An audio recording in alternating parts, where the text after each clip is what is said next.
I'd like to call the meeting to order. This meeting is being broadcast through Watertown Cable Access. It is a Zoom meeting. The Zoom information and all phone numbers and emails are on the town city's website. All clerk, please call the roll. Present.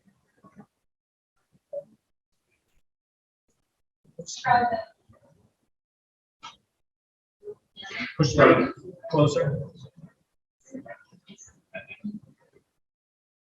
Present. Present. Present.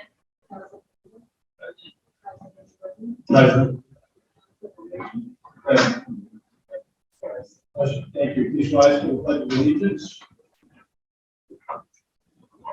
The flag of the United States of America, the republic for which it stands, one nation, under God, indivisible, with liberty and justice for all. Thank you. Next item on the agenda is public forum. If there's any member of the public either here or at home who wish to speak, please either use the raise your hand function. Raise your hand here in the room. Please step up, identify yourself for the record.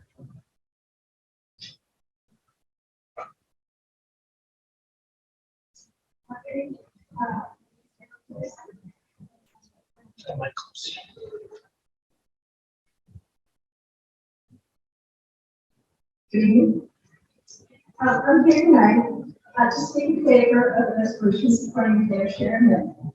It would be good for Watertown and good for our community. There is a strong consensus that we have a pile of unmet needs for education and transportation. The fair share amendment will provide a new, steady, dedicated, consistent, and reliable source of funding to start addressing those needs. Everyone benefits from investment in transportation and education, millionaires included. It grows the pot for all of us. So in the spirit of all for one and one for all will be voting in favor of this resolution. And just a point I want to make, because there's been a lot of really misinformation about the burden of this amendment on people who sell their homes. Because it sounds like if you sell a home, which is not hard these days, for over $1 million, you're automatically going to get taxed. And last year, there were only 6 houses in Watertown that would have triggered this additional tax. And that's because most people have a $50,000 deduction, and also you get to deduct in the purchase price of the house and any kind of investments that you made to upgrade it. So in fact, it's going to apply to very few people in Watertown. And I just wanted to make that clear. Thank you. Anyone else here? Or at home? Devin, please unmute yourself. Hi. Thank you for allowing us to speak. I just want to say I hope the council will support this amendment. I think it's really important. I don't think it's trying to target anybody. I think we all need some help to build things like Watertown is trying to build. Excuse me, can you hang on for 1 second, please? Excuse me? Yeah, you're I'm sorry. okay. Please go ahead with your statement. I want to ask the council to please support this amendment. I think the additional funding is not intended as a penalty. It is intended to support the kinds of initiatives that are going on in our town and other towns. I think it's very important. We can see from the infrastructure issues that we have ongoing. So I'd like to ask the city council to support this. Thank you. Thank you. Anyone else wish to be heard? Step right up to the microphone and identify yourself. Down is a different matter. It's public forum.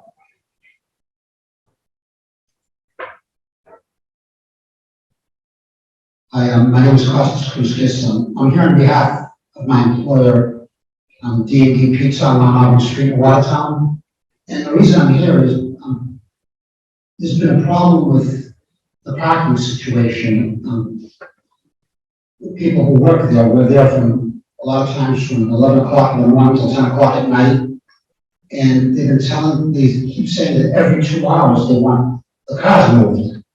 And it's very difficult because if you move the car and somebody else takes the spot, and the fact is you can't keep leaving the store when there's customers in there or busy to keep moving the car every 2 hours. And I just don't understand why, if as long as they're not blocking anybody's driveway or interfering with anybody, why it's not okay to park on the public street, on Parker Street.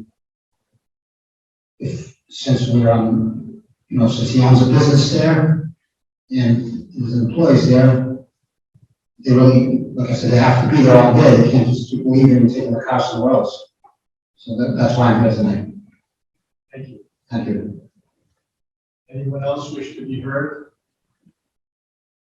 Seeing none, I close the public forum.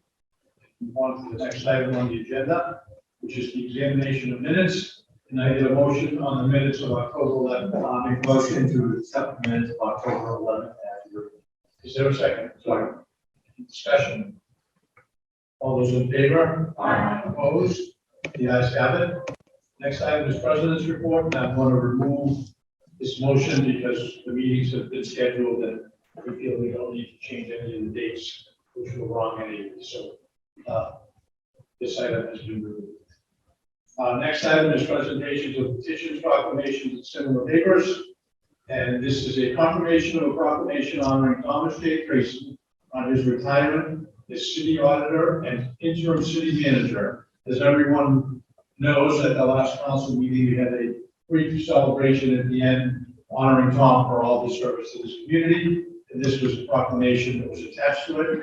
I'm not going to read it again. Can I get a motion to accept this proclamation? So moved. Is there a second? Second. Any discussion? All those in favor? Aye. Opposed? The ayes have it.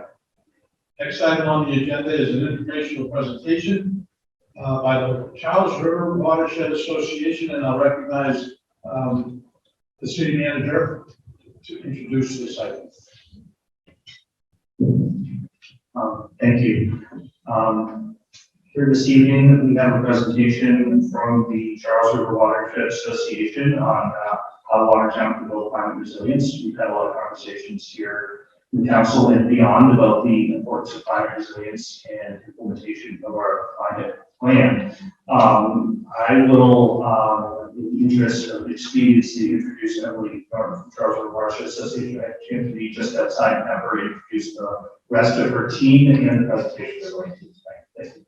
Great, thank you so much, and thank you so much to the, if I can remember this, City Council now, and still new for me. I'm Emily Norton, Executive Director of the Charles River Watershed Association. I've had the opportunity to meet all of you, and really excited for this opportunity here tonight, which we will keep brief, because you have a lot going on. In addition to some of you know, I also serve as a City Councilor in Newton, so I feel your pain. In fact, there's a meeting going on about a development in my ward that I will have to go jump to after this. But I'd like to also introduce, just in the interest of time, Kearns, who's our climate resilience specialist, and Hartman Deetz, who's a consultant with us from the Mashpee Wampanoag tribe, so he'll have some words to say about his perspective on this work. And with that, we will get started. So we did our introductions. In terms of the agenda, we're going to cover some items, some things are already doing wonderfully, and then some additional items that we will hope that you'll take into account to consider for the future. Just very briefly, I want to recognize that where we stand and the entire Charles River watershed does reside on the occupied territory of the Massachusetts, the Nipmuc, and the Wampanoag tribes. And in terms of CRWA, I think you are familiar with us, but for those, including those in the audience, CRWA has been around since 1965. We were founded by a group of residents who did not accept the conventional wisdom at the time that the Charles River could not be cleaned up, and especially those who lived here a while, as I have, native Newtonian, we remember when the Charles reeked of sewage and gross things could be seen. So we've made a lot of progress, but we're not, the work is not done. And with that, I'm going to start turning it over to Robert. Thank you so much, Emily. So as you all know, the city of Watertown in 2020 went through a process with the municipal vulnerability preparedness program under the Baker administration. It really identified a lot of the hazards we are currently seeing on climate change, including intense storms, flooding, heat waves, and droughts. In the Northeast, we're going to see a lot more heavy precipitation events, up to 71% here in New England and the Northeast. And when we're looking at the context here in Watertown, we have areas of town like parks, green space, open space that are undeveloped, which has a lot of connection with the groundwater. So in the parks, green spaces, we see a lot more of the groundwater being able to go back into the ground and infiltrating the ground, and less percentage of it running off. In the developed areas, we got the parking lots, in streetscapes, more urbanized areas in town, in the city, excuse me, they have more of the precipitations running straight off right into the river. And with the opportunity, when we see redevelopment, there's an opportunity to do things like cities are doing, installing green infrastructure to help reconnect that groundwater and bring nature back into the built environment.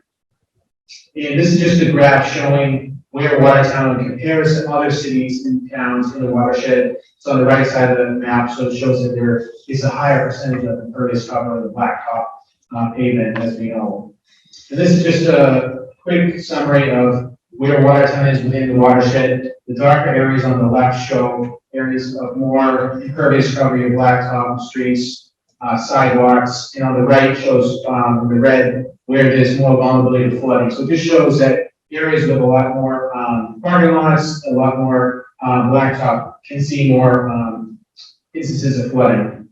And what's the sort of impact we've been seeing from the impervious surfaces is number one, stormwater flooding. So when all the rain or snow melts, it flows into the storm drain directly into the Charlotte River and into the tributaries. So all of the stormwater runoff carries the pollutants, as we know, from that water, from the blacktop.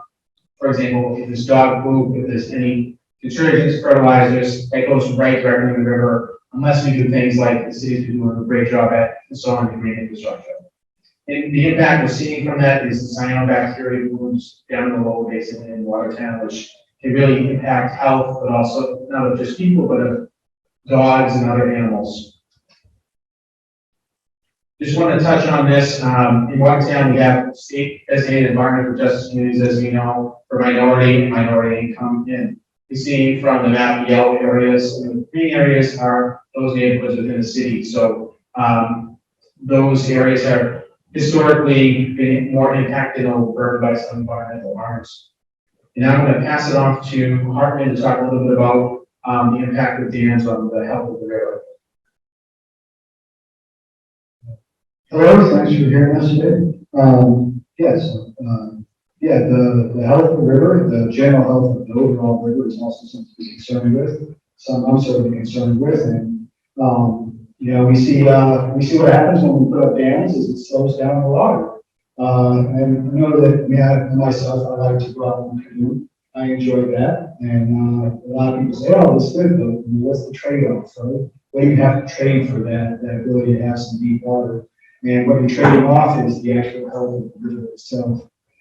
Stagnant water, that's slow down water, it means you've got less oxygen in the water. The sediments build up, and this is what causes the bacteria to grow, the toxic algae blooms. When I like to go canoeing, one of the things I like to also do is be able to jump out of the canoe and go for a swim in the river. So these are actually at odds with each other. It's nice to be able to paddle, but man, I really want to get in alone myself. That's a part of the joy to me. And these dams actually start to create a stop to that. The water also, that slow moving water, the temperatures rise, and the kind of bacteria blooms that you mentioned before that are toxic to people, toxic to dogs, that cause fish kills, they build up. And these are all aided by the fact that you've got this impediment to the flow of the water, the dam. As the water comes over the dam, it comes over unnaturally fast. It erodes the shoreline, it erodes the edges of the river, causing these to wash out. And this then contributes to flooding downriver as well. And then, you know, one of the other things that people tend to really enjoy in conjunction with community's mission. And, you know, one of the things that stops from these dams being put in place is the ability of fish to come up the river. You know, so we've seen where other dam removal projects have taken place in different parts of the country, the fish stocks come back and people are actually able to fish the higher areas of the river. So these are all different things that are built into what we can see with dam removal.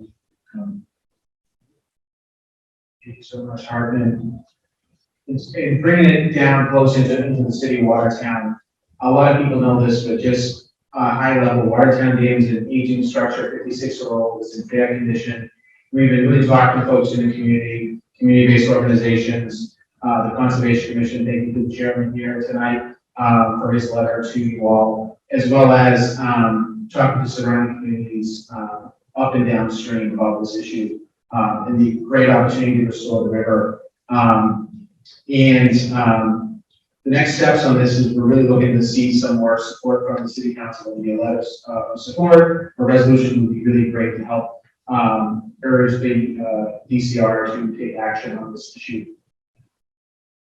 And this is just an image for members of the public and folks at home as well to look at what the current view from California Street is of the Watertown Dam. And this is a rendering that was done as part of the feasibility study that CRW was a part of, and updated after that fact to look at what it would look like from California Street. As you can see, the water level does go down, but there's still the sound of flowing water over rocks because this is the so-called head of tide, or where the tidal flow used to come in. So there's a natural change in elevation here, so people will still be able to see the sound of flowing water over rocks, hear it. It'd be obviously different than what it is currently, but it could be beautiful as well. Jump into another thing that we've been doing a great job collaborating with the city on is our climate compact. And I just want to thank Laurel Schwab from the Conservation Department for her great work as the representative from Watertown. And what the climate compact is, it's a regional collaborative looking at where the impacts of climate change regionally and solutions for it. One of the things that's come out of this is the Charles River Flood Model, which is a computer model to look at where flooding is happening currently and where it will happen more in the future. And this image on the right shows Watertown. You can see there's some more impacts of flooding in the 2017-800 year storm around a little bit in Watertown Square, behind the square, but also around the Charles River. And we have another phase 3 of the flood model, working with Watertown municipalities to fine tune this and also look at places to put green infrastructure, put upland storage to reduce the flooding, and also assess culverts because it's a big problem where the streams and rivers cross. Flooding impacts, but also impacts to fish and wildlife. So we're working with municipalities to assess them, which is really exciting. And I just wanted to highlight funding opportunities. There's a lot of federal funding, as you all know, coming from the federal government and the state government. And we would really love to continue to work with Watertown and other communities on this. The image on the right with our Representative Catherine Clark, we've got community funding for green infrastructure in the assembly, or embassy, not assembly, mixing up my A's, parking lot. And simple project like that, we'd love to work with you all to get support from the delegation. And just to wrap up, we also, number one, looking at, Watertown Dam, we'd love to see your support on that as part of the climate action plan that was greatly adopted by you all. Also, the Resilient Climate Action Plan highlights the need for investments in the green stormwater infrastructure. So one of the things that could be done to be considered is adopting a stormwater utility to help support, have dedicated funding for that, similar to what the city of Newton has. Additionally, one of the action items was adopting a tree ordinance. We'd love to work with you all on potentially looking at the tree ordinance to help, protect the tree canopy and expand it in Watertown. And the last item is consider looking at updating wetlands ordinance to better prepare and respond to climate change. The city of Boston and town of Arlington have added language surrounding climate change into their ordinance into their bylaws surrounding this to help strengthen it and really update it with everything that's going on these days. Just want to say thank you. Any questions first? Thank you very much. Questions first from the city council. I don't see any questions, but okay, Council again. Yeah, question for anyone who presented. Talk about if this funding, if there's will of the community go forward, how long would a dam removal process take place, and how long would it take to restore the banks to better condition? Great question. So from the start of the decision, so say the BCR decided to remove Watertown Dam, it takes approximately 5 years from that decision to want to do it to construction happening. And for your second question, with regards to when the benefits of removal would happen, for water quality, for the fisheries, it'd be immediately once you take it out. So the banks, and I know this is a concern Conservation Commission has, and it's a concern for us, plantings would definitely be a part of it, looking for native plants, but also the natural seeding comes back, and that usually, the revegetation happens within a year, a few months to a year. Any other questions? Mr. Bates. Yes, so you have these recommendations for us to do, so I assume you've looked at what we have in place already.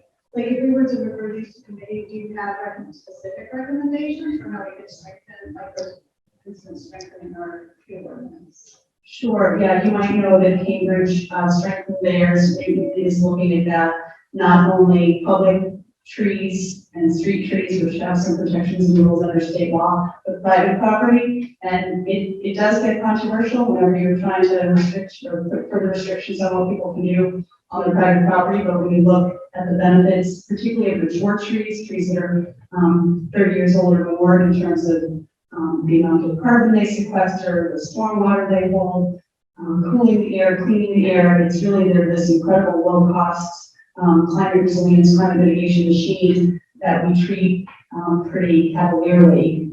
So it is, it's a change, but it's something that would be certainly good for the entire community, particularly areas that do have more impervious cover. And I know from looking at this in Newton that it's generally more EJ, lower income areas of the city that do have less tree canopy. That may be something that I'm not familiar necessarily with Watertown, but that may also be something to take into account as you're always looking for increased equity and protection that you just more want to focus on.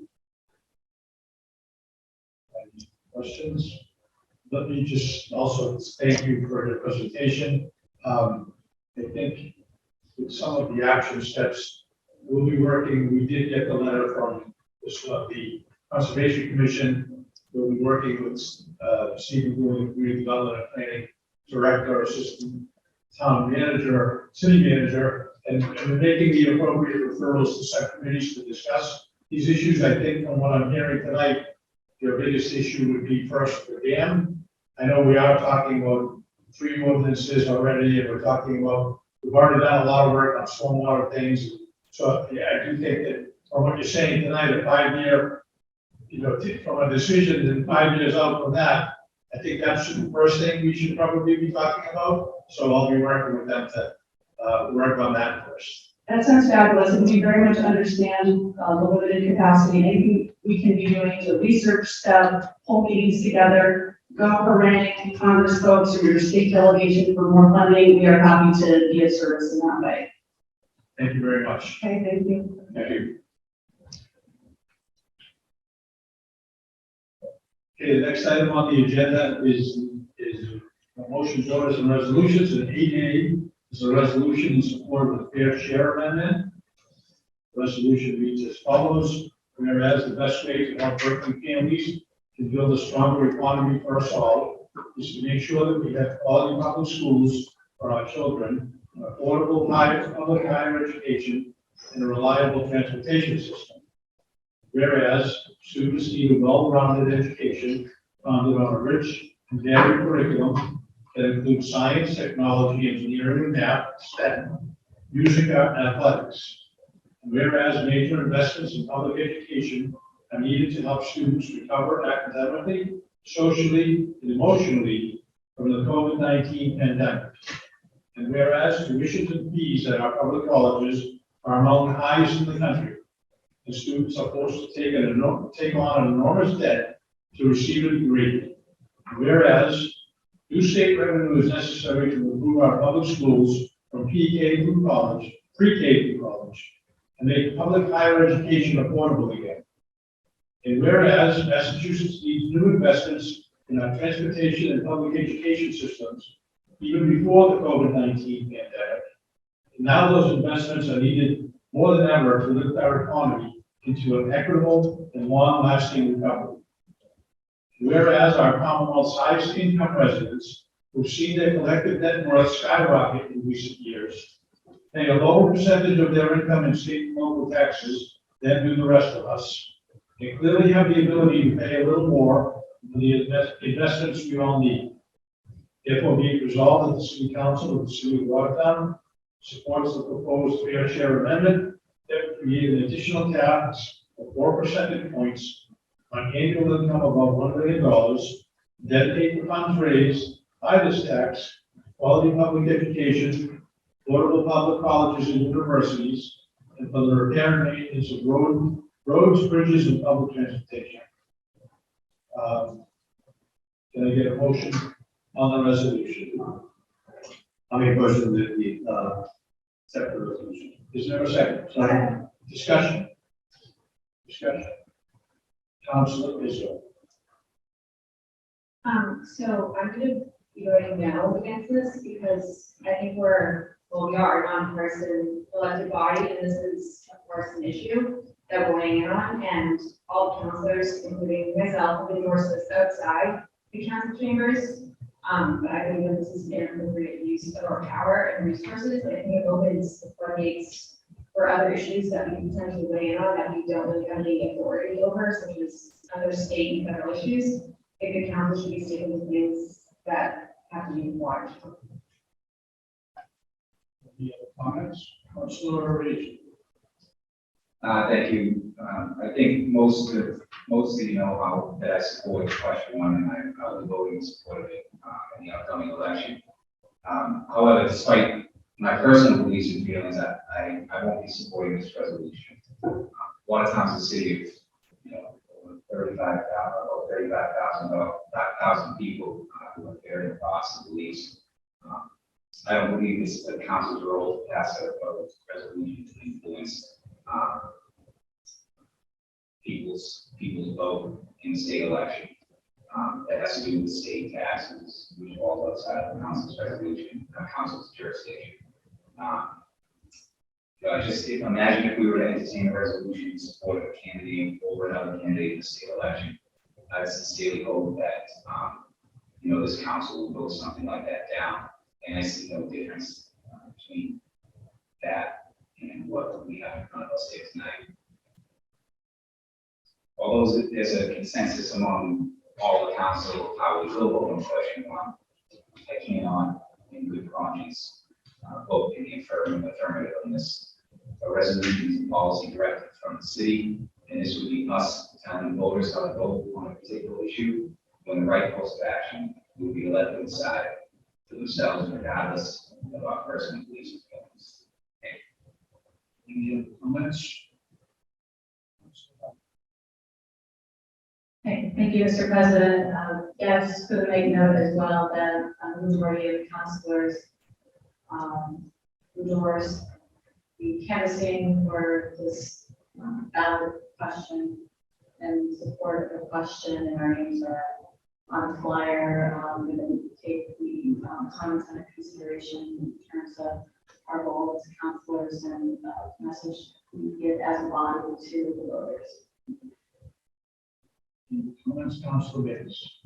Well, just want to say, it's a shock to me that this is partisan, and I've been spending the whole summer knocking the Republican doors.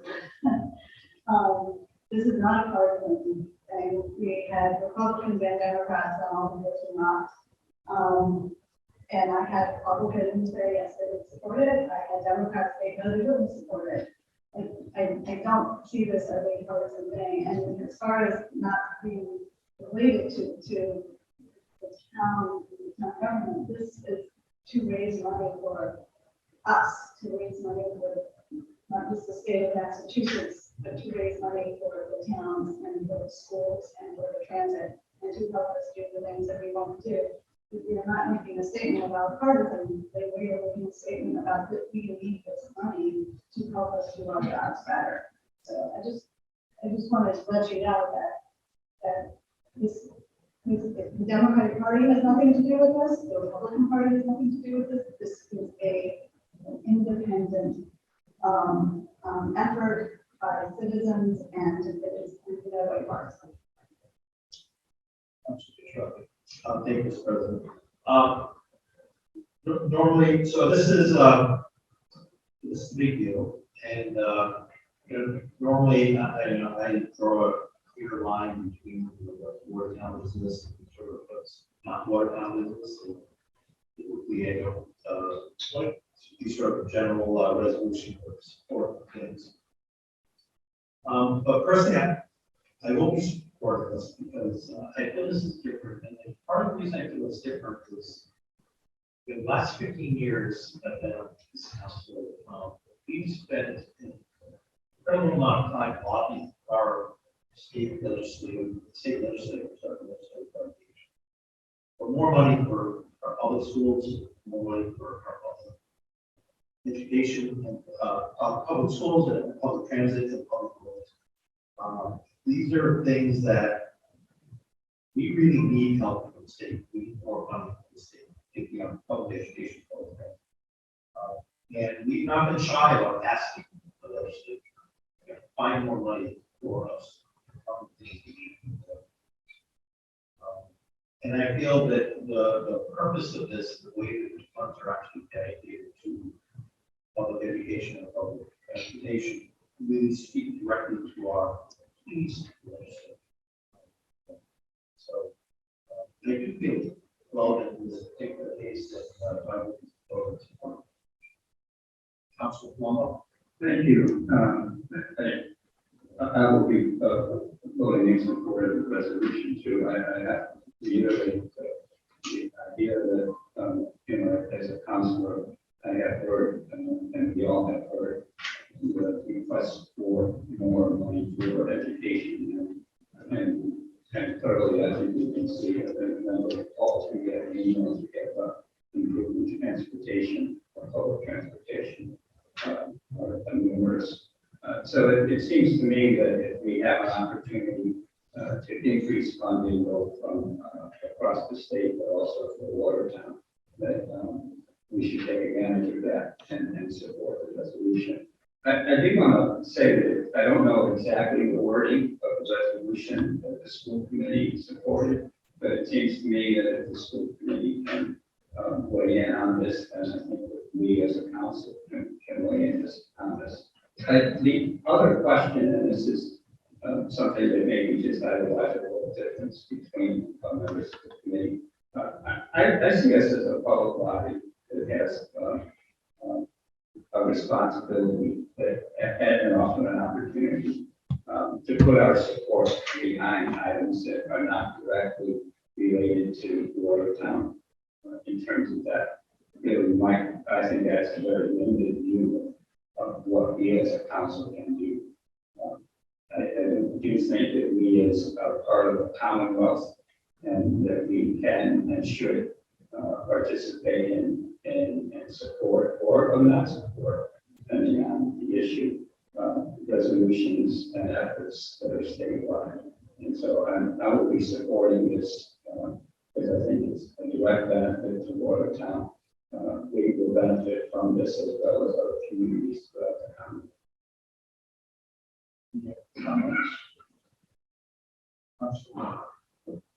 Yeah, thank you, Mr. President.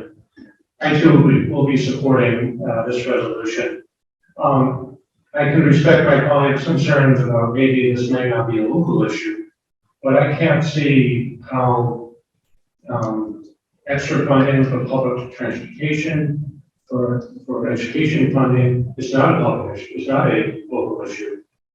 We have at least 10 bus lines in Watertown that, we would like to see better service. We'd like to see better roads in Watertown. We'd like to ensure our kids have as much of an educational opportunity as possible. We'd like to provide them with vocational opportunities that they may not have right now. We'd like to ensure our students are able to go to the best college they can go to in Massachusetts. So this hits home. This is home to Watertown. It's home to my family, and I think it's home for every family in Watertown. So I am proud to support the resolution. Thank you. Consideration. Yes, just to be clear, I mean, I want more money for those things as well. I have 3 children that are in school. And I want more money for roads as well. My point being, I just don't think a resolution seems a little bit out of the council's jurisdiction. And I can respect my colleagues, opinions on that, but that's the way I feel. But as I said, I will be supporting question 1 on election day. However, I don't think this is in the council's best interest of what's our residents. Thank you. Consideration. Yeah, I think the ballot question will positively impact Watertown too, that's why I endorsed it. But you can also argue that all 4 of the ballot questions and any other ballot question would impact Watertown as well. And we're only taking up the first one. I think, again, it opens up what needs to almost fill the ballot together as a council, and that's not really what we should be doing. And obviously, again, I've endorsed it, and I think it would be in the best interest of the whole Commonwealth, but I just don't think it's necessarily best in our part. Thank you. If there are no other comments, I'm going to make a couple of comments here. I may sound a little strange, but number 1, I do support this. And as a matter of fact, at the school committee, I supported the school committee's resolution. As I stated at a recent council meeting, when we were talking about unionizing staff at the State House, I don't feel at the city council level that these are things that we should be weighing in on. We have so many issues that go on in this community. To me, the city council is a much higher bar than some of the other things we do. Every single one of us is supporting this amendment. Every single one of us. I just personally feel that the city council chamber and the work of the body itself is not here to make judgments on any question. In this case, like Councilor Rizzo said, we could have any question in front of us. I am supporting this. I'm going to be voting present because I just don't feel that we should be continuing to weigh in on things at the state level when we have so many things directly affecting the city of Watertown that I think we're all very concerned about and all would like to weigh in on. Can I get a roll call on this, please?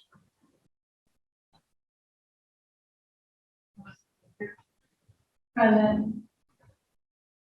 Council Gannon, Yes. Council Gardner, Yes. Council Rizzo, no. Council Plummer, Yes. Council Patriot, Yes. Council Reagan, No, Council Bays, Yes. President Steers. President. Leave the motion carries. Okay. Thank you. 8B is a resolution authorizing acceptance and expenditure of gift of funds in the amount of $55,475 to the Watertown Food Pantry from numerous donors since March 30th, 2022. Mr. Manager. Mr. President, as you may be aware, Massachusetts General Law, Chapter 44, Section 53A requires any expenditure of gifts of funds to be approved by the city manager and the city council. Attached resolution approving gifts in the amount of $55,475 to the Watertown Food Pantry, as our correspondence from Patrick George, Acting Director of Senior Services, has indicated the food pantry continues to receive generous support of food and cash donations for various individuals, groups, businesses, and foundations. The last page of the document that has been provided to you, the memo from Patrick George identifies some of the larger donations in that group. There are a lot of smaller ones, but I just wanted to note that donations over $1,000 from William Aldrich and Catherine Dories, the Jason Family Foundation, Music for Food, Walden Local Meat, Company's Pizza Watertown, Mason Park Church, Project Red Walk for Hunger Team, Gerald Bissell, Octavio Forte, Lodge Valley, UA 1036 Sons of Italy, and a $20,000 donation from Cambridge Savings Bank Charitable Foundation, Inc. These are all used to purchase food from our partners, including Great Boston Food Bank, Fair Foods, Boston, various local grocers. We're really grateful for the community support. Every gift, large and small, is greatly appreciated. Mr. President, I ask for the council's support to accept these gifts. Thank you. Thank you. Can I get a motion on the acceptance and expenditure of gifts of funds? So moved. Is there a second? Second. Roll call, please. Mr. Gannon? Yes. Council Gardner? Yes. Council Lizzo? Yes. Council Vogel? Yes. Council Cucciarelli? Yes. Council Peraza? Yes. Council Days? Yes. Council Calhoun? Yes. President Steers? Yes, thank you. Next item is 8C, which is the consideration and approval of a revised version of House Bill 2009, an act authorizing the city of Watertown to adopt an affordable housing linkage. Mr. Manager. Mr. President, as you are aware, you and the council supported sending a home rule petition to the legislature a few months ago, supporting an affordable housing linkage fee, which requires a home rule action from the legislature before the council can set such a fee. This would be an opportunity to use funding for commercial developments to help fund the Affordable Housing Trust and provide affordable housing within the city of Watertown. The home rule that we provided is similar in character, and the fee process would be similar to what a number of communities around us, including Boston, Cambridge, and Somerville, already do. It was assigned House Bill number 5009 and began its process through committee. It was sent back to us on Thursday, October 20th, with some edits. Interestingly, the legislature defines these edits as being substantive, which is an interesting word because the actual edits have no substantive impact on the actual bill itself. They remove the findings and purpose statement. They changed some capital to lowercase letters. They made a grammatical adjustment. They changed the word level to amount, and they spelled out the words United States, and then changed the section number. In total, they accomplished exactly what we were trying to accomplish before, but because they crossed out and changed some of the words, the legislative definition of substance, it does require your honorable council to take another vote on this to send it back to the legislature so that they can move forward with it. So we request that vote tonight. Thank you, Mr. President. Thank you. Can I get a motion on approval of the revised version of our affordable housing linkage? So moved. Is there a second? Any discussion? Council Calhoun. Thank you, Mr. President. I was also going to say that the language is very clear to the point. I see no problem with approving access. Any other comments, Council Calhoun? I just was wondering where if there's any new information about where this sits in the legislature. I mean, with the change, and obviously, I support the changes, and I agree with the city manager, with basically the elimination of what they consider non-instructive language being restricted. But is there any update on where we are in the process? My understanding that since this email came from the chair of the committee on bills in the third reading, that I do believe that is a committee that this currently sits in. I can confirm that for you and the remainder of the council and follow up with an email tomorrow. But it is my belief that it is on the committee on bills in the third reading, which is typically the last step before a bill reaches the floor vote. Thank you very much. Good news. Thank you. Okay, Council again. And to Councilor on this point, so the legislature, this is not new to the legislature. Other communities, including Somerville, Boston, and others, have had These approved. I drafted one for Somerville. It took a short amount of time, so it's nothing, it shouldn't be controversial. So let's fingers crossed that it gets an expeditious resolution. My message. Thank you. It's thank our representatives and our state senator because they're in an informal session and they're still pushing this. So we appreciate their efforts. And, you know, as soon as Representative Owens got this, he sent it along. We got it right on the agenda so we can keep it moving. We do roll call for this. All those in favor? Aye. Opposed? The ayes have it. Thank you. Next item is 8D, which is the first reading on a proposed amendment to the fiscal year 23 budget. Mr. Ed. Mr. President, before you, a first reading for budget amendments that I presented as part of the budget presentation 2 weeks ago. I believe this is the same as what you saw 2 weeks ago. There were no changes here. Excuse me, it's a first reading, so I just ask the council to move that step along. Thank you. Thank you. This will be placed on the next agenda for discussion. Next item is 9, which is committee reports, and 9A is a committee on federal, state, and regional government report regarding the review of Watertown election processes and procedures. Council Government. Thank you, Mr. President. The committee convened on Thursday, October 6th at 5:30 p.m. in the upper conference room.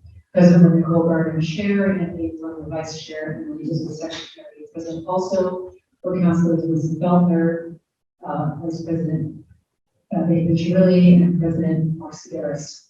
City Clerk Janet Murphy, City Auditor Tom Tracy, Veteran Service Officer Patrick George, Head Clerk Noel Gilligan, Principal Account Clerk Stephen Adoni, and Election Commissioners John Hecht, Christopher Dunn, and Adam Brewster. Former Election Commissioner Betty Dibben, and members of the public who participated in the Zoom. The purpose was to review our election processes and procedures.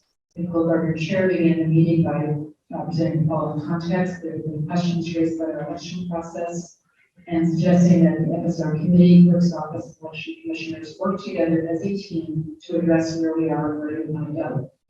The goal will be to ensure that our elections process is working as well as possible, ensure the staff and process have the support they need, and ensure that they're all collaborating and communicating well.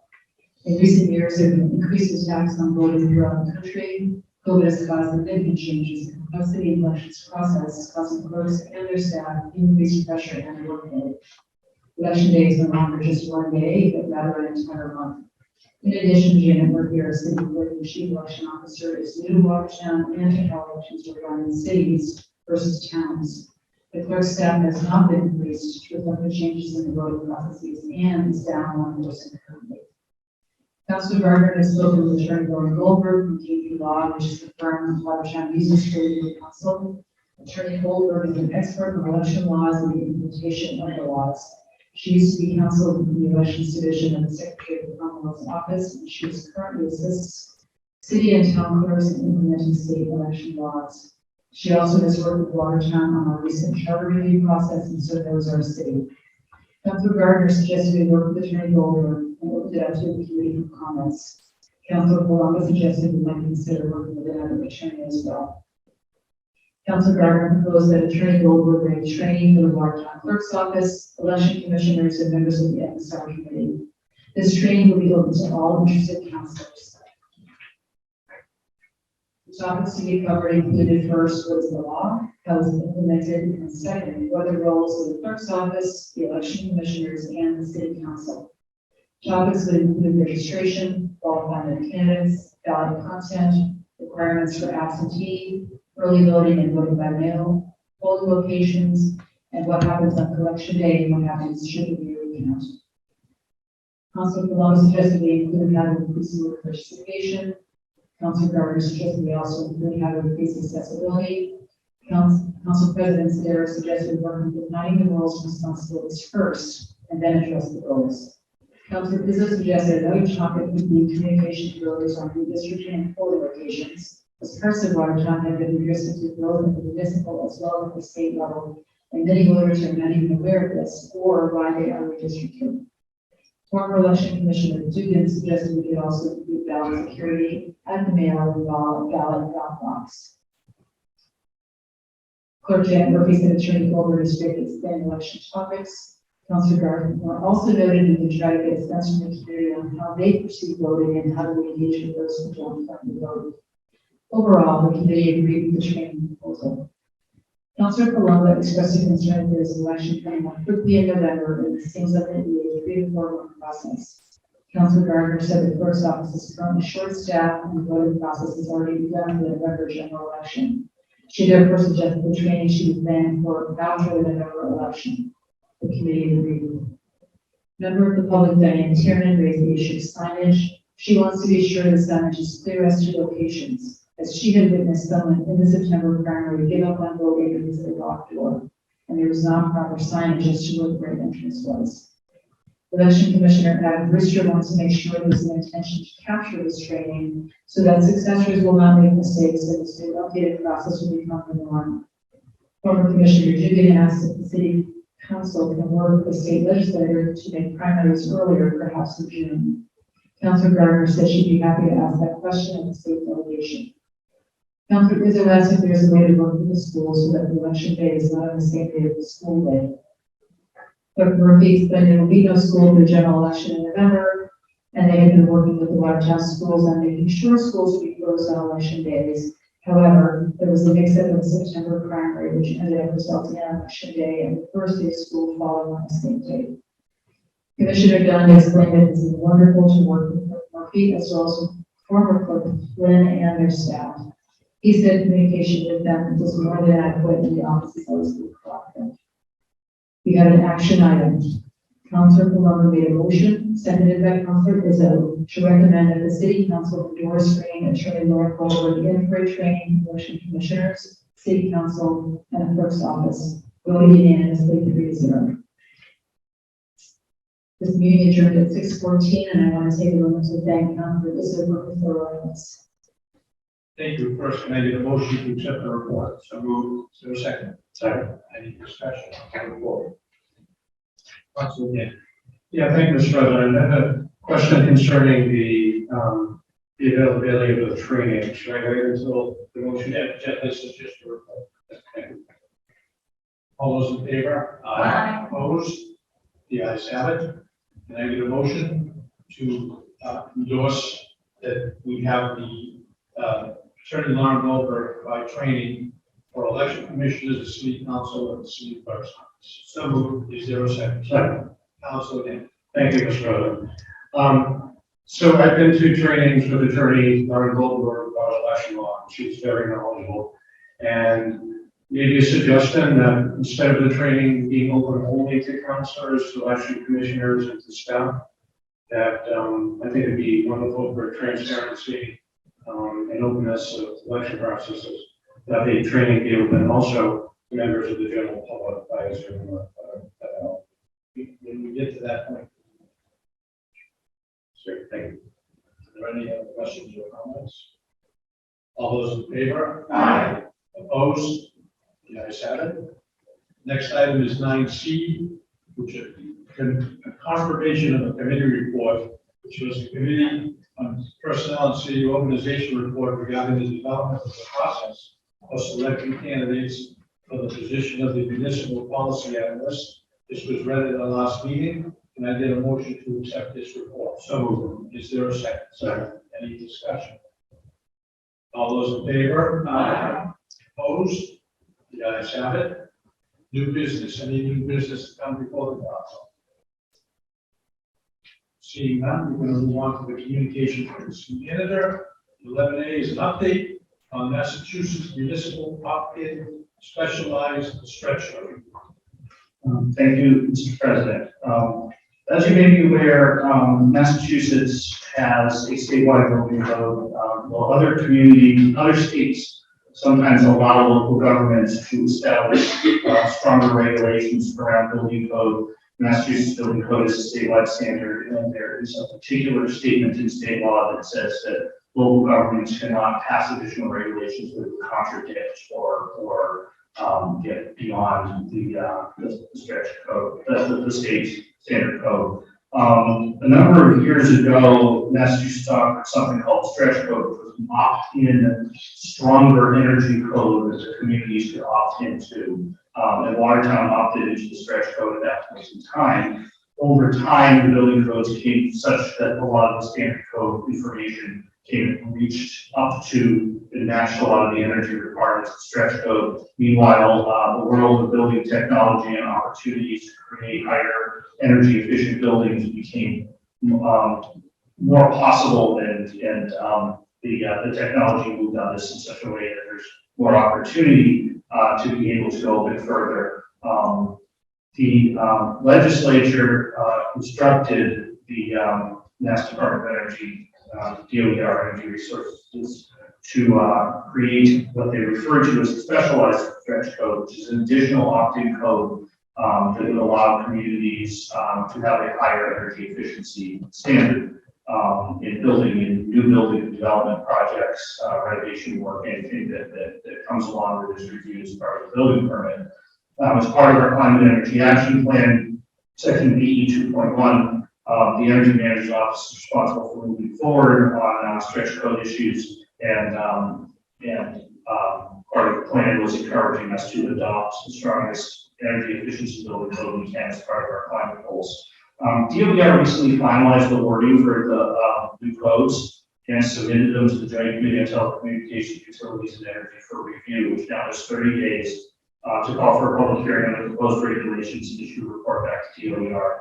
Our expectation is that this will not change. That the version that's been submitted is likely, there'll be probably nothing of significance that changes prior to passing the code and sending it along.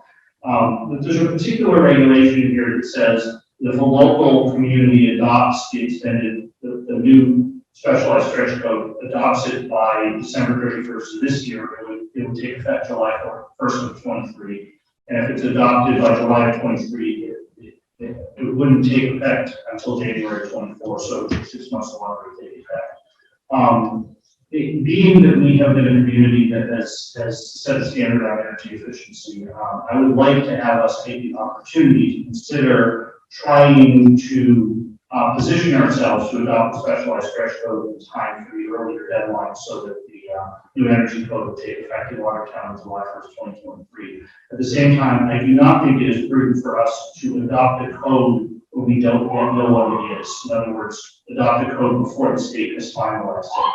But I do think in the interest of potentially being able to adopt the code, maybe in our December meeting, should it be finalized in November, I would like an opportunity for our energy project manager and our energy manager's office to introduce this version to you, have a conversation with the council about it, have them be aware of it, which will make it easier for us to make a decision on whether or not this can be done in the month of December, should it come out of the state process in the same basic condition that it has gone in. So my simple request for tonight is an item to refer to committee so that we can discuss the essence of what this code is and position ourselves to have the opportunity to potentially pass it by the end of the year, should that deadline at the state level remain in place as it is right now, and should we see fit to be able to do so. I just want us to have the opportunity to do so by having this item to refer to committee. Thank you. Thank you. I'd like to get a motion to refer this to the Committee on Economic Development. So, is there a second? Second. Any discussion? Those in favor? Aye. Opposed? The ayes have it. The next item is a request for confirmation of appointment to the Cable Access Board. Mr. Manager. Thank you, Mr. President. As you may recall, I submitted a number of positions for appointments and reappointments to the Cable Access Corporation Board of Directors that will refer to the Committee on Education and School System Matters. Upon doing so, I noted that night that I had a lot of really good applicants with some impressive backgrounds, including ones that we weren't able to appoint.